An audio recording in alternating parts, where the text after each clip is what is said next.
મીડિયામાં આપ સૌનું હાર્દિક સ્વાગત છે।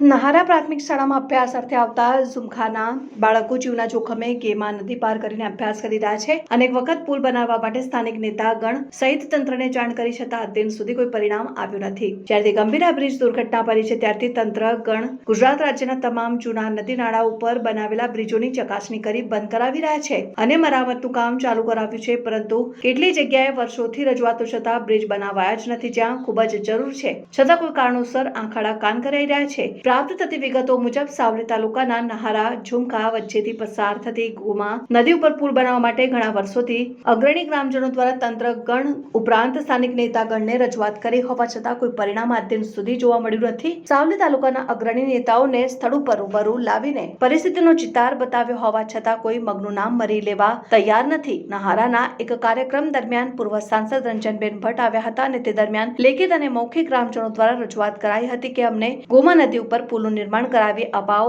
ત્યારે તેઓએ વચન આપી જણાવ્યું હતું કે હું તમને ચોક્કસ ગોમા નદી ઉપર પુલ બનાવી આપીશ। તેઓનો કાર્યકાળ પૂર્ણ થઈ ગયો હોવા છતાં કોઈ કાર્યવાહી આજ સુધી કરાઈ નથી। બાળકો, બુજુર્ગ, ગ્રામજનો સહિત મહિલાઓ પણ જીવના જોખમે વહેતા પાણીના પ્રવાહમાંથી રોજબરોજ પસાર થઈ રહ્યા છે। નહારા પ્રાથમિક શાળામાં અભ્યાસ કરતા ઝુમખા ઉપરાંત બાળા વિસ્તારમાંથી બાળકો પાણીમાંથી પસાર થઈને શાળાએ રોજ આવી રહ્યા છે અને કેટલાક બાળકો પોતાનું દફતર શાળાએ મૂકી રાખે છે, જ્યારે કેટલાક આજે શનિવાર હોવાથી દફતર લઈ શાળાએ જવા નીકળ્યા। કેટલાક વાલીઓ નદી કિનારા ઉપર પોતાના બાળકોને નદી પાર કરાવવા માટે બેસી રહે છે, તો કેટલાક અન્ય વાલીને પોતાના બાળકની જવાબદારી સોંપીને નોકરી ધંધો કરવા જાય છે। આમાં મુસીબત ક્યારે પૂર્ણ થશે તેવું નહારા ઝુમખાના ગ્રામજનો રોષે ભરાઈને જણાવી રહ્યા છે। Reporter Chirag Trivedi, news 7 India, Savli.